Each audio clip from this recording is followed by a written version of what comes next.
Hello, and thank you for watching another episode of Redbeard Shaves. Today, got a couple challenges for you guys that are all watching out there. Going through our shave gear to begin with, I'm going to be using Zingari Man, the Watchman. This is an absolutely phenomenal scent. It's actually one of my favorites in my den. I whipped it up today with my turn and shave brush. This has a big old 30 millimeter tip knot in it. Very, very nice. Need to add a little bit more cutting board wax to the bottom. I usually treat this wood, every 2-3 months. I use this brush pretty frequently. It's one of the favorites in my den. So I keep a little bit of cutting board wax on there just to keep that wood in nice condition. I'm going to be mowing it down today with my Karve Overlander in brass.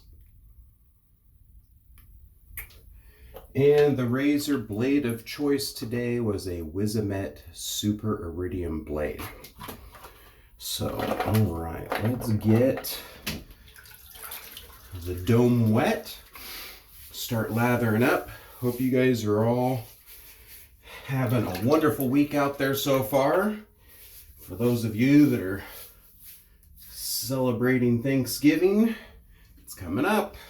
Hope you all have a wonderful time with family and friends. So, over the last couple of weeks, I've really been thinking about quite a few people in the wet shaving community that we have lost. We've lost some very upstanding folks over the last couple of years in the community, and I typically all keep my eye on the Murphy and McNeil's used marketplace, and over the last couple of weeks I noticed that there's been a lot of shave gear posted on there with the title of the seller being Remembering Matt.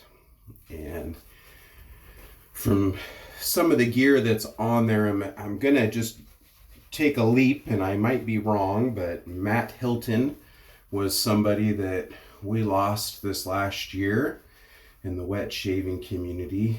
The guy did some of the best shave of the day photos. He did really good reviews of all the products that he used on Instagram, and he'd been a very outstanding member of the community for quite a while. And unfortunately, he passed away this last year, which was kind of a shock. I think he was younger than I am. And at least my perception of Matt was that he was a very, very avid collector. Especially he had these gorgeous Ender's razors, which I have yet to pick one up for my den. They're a single edge, and he absolutely loved them. But, seeing all the shave gear that's posted up for sale on the used marketplace kind of got me thinking. And along the lines of this time of year, all these artisans, whether it be software or hardware, are kind of gearing up for the holiday sales and the holiday season, and it's a really exciting time for us wet shavers, especially those of us that collect, because there's a lot of really, really cool releases. And while you have your seasonal software releases, you can get more deals. There's Black Friday deals, there's sales, there's free shipping. Everybody's coming out of the woodworks to try to, bolster their sales for the season. And I think that's wonderful. I mean, I definitely take advantage of it. But then I was kind of thinking, I consider myself a collector. I have gotten rid of a large portion of my collection over the last year, but I still have enough for many, many lifetimes. I do have a son that I hope will embrace wet shaving with the excitement and enthusiasm that I have, but you can't necessarily guarantee that. And is everything that I have in my shave den really heirloom quality? No. A lot of it is just what I enjoy. So I was just kind of thinking, what are some of the ways that I can enjoy it even more?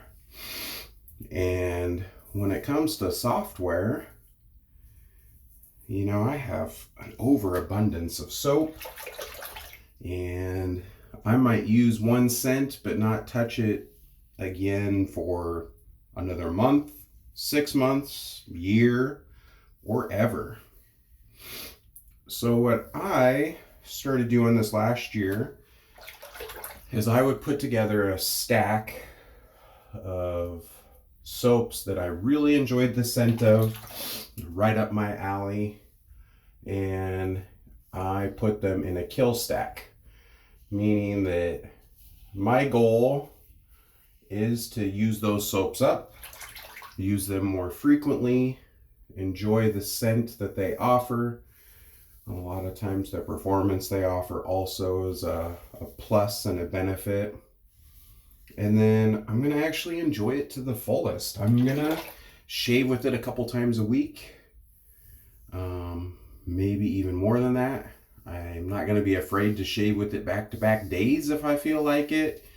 I'm just going to enjoy everything that software has to offer. And I have killed 2 or 3 tubs. I think 3 tubs this year so far. And I'm just going in and kind of building up a stack of a kill tub stack for 2023. And the Zingari Watchman is one of those that I'm adding to this stack. I just absolutely love this really unique dark aquatic scent of the Watchman. And so I would encourage you guys to get together 1 to 5 tubs with a goal of, during 2023, you're gonna use those on a regular basis.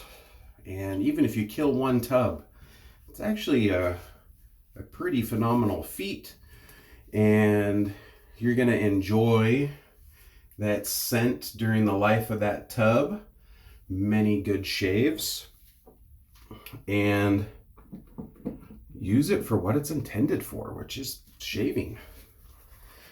I feel like a lot of times we, especially us boys, we kind of go full tilt into whatever hobby we're involved in, and we kind of get that collector vibe, so we are almost afraid to use something up because maybe you won't find it again, or maybe you think you'll miss it. But what maybe we're missing out on is the actual enjoyment of the process of just using something and enjoying it rather than holding on to it. So that's my first challenge for you guys. Kill a tub, kill 5 tubs, kill 10 tubs. Just get going, get a stack, and find a scent that you love and use it, enjoy it. My other thing that I was thinking of with, a lot of the people that we have lost in the wet shaving community is a lot of those people I either encountered on social media and they helped me grow as a new wet shaver, whether it be through Facebook or Instagram or YouTube videos. And one of the things in this hobby over the last few years that I've grown with it that I thoroughly love is I always try to look for the opportunity to get somebody else involved in wet shaving. I mean, I love it. I'm hooked to it. I've had excellent results with it, so why would I want to share that information? And I've had a multitude of opportunities over the years. One of them was with a coworker. He's actually since moved on to another job, but he was my most recent person that I got talked into doing some wet shaving. And typically with people, what I'll do, since I do have kind of an overabundance of software and whatnot, is I'll get them kind of a starter pack, maybe a soap or two, variety of blades, just maybe a basic razor like an Edwin Jagger DE89, something that's easy for me to pick up, and a brush, and I will gift that to them as kind of a introductory to wet shaving and just get that conversation started. And I would challenge all of you out there, try to get somebody involved in the wet shaving community. That's where your real longevity is going to come. And get other people involved in a much better way of men's grooming. And then hopefully, they're going to pass it on. They're going to get somebody that's struggle bussing with a cartridge razor, and they're going to go, well, I've learned this new way for me that is giving me really good results. I actually really enjoy it. It's some self-time to kind of unwind and get them involved, and let's spread the excitement of wet shaving. And it feels good to get somebody involved in something that you're passionate about, and then see them get passionate about it, see them get results. It's a good reminder of some of the obstacles that new wet shavers go through, and you can help mentor them through that. Even if it's something that's out of your wheelhouse, most of us out there are going to know somebody on YouTube or somebody in social media that somebody can reach out with if they're having some complications with, getting their soap consistency the way they want it, or maybe working on razor angle while they're shaving. Maybe it's getting them to work on mapping out their growth, and then some of the things that they can do to kind of soothe and rejuvenate the skin while their skin is getting used to traditional wet shaving.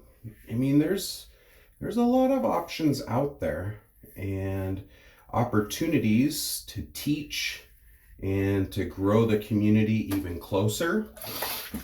So I challenge all of you guys to first kill a tub. Second, see if you can get somebody involved and switched over to traditional wet shaving. And then you're kind of putting more of your gear to use. And if you have people that you're passing down to, if you pass away, keep some of that more heirloom quality, like some of your maybe nicer artisan razors or brushes, or maybe if you just have that scent that they love smelling when you shave with it, well then save that one for them, or buy a second brand new set that you can gift them when they're of shaving age, something of that nature. Otherwise, if it's in your den and you don't absolutely love it, go give it to somebody who does. Get them involved in wet shaving and see how it affects them. How maybe, that good little trickle down effect of doing something nice for somebody, and then they pass it forward, and it just kind of goes on down the line. Do have the matching splash we're going to use with this today. Definitely, even if some of these great Black Friday deals are a good way to pick up something that, and then you could make a gift basket for a charity auction or something that puts together kind of a starter gear for wet shaving. It doesn't have to be anything fancy. Maybe you see that some Taub shaving cream on Amazon's dropped in price for the holiday season. So pick up a couple of tubs of that, and you can get cheap synthetic brushes, and like you said, a D89 with a couple of tucks of different blades. You can get somebody really going on that. So food for thought, something to consider. I think sharing our hobby is definitely a positive and beneficial thing for the longevity and for just men's self-health. So on that note, hope you guys are all having a wonderful week. Have a happy Thanksgiving. And this is Redbeard out. Take care. Bye.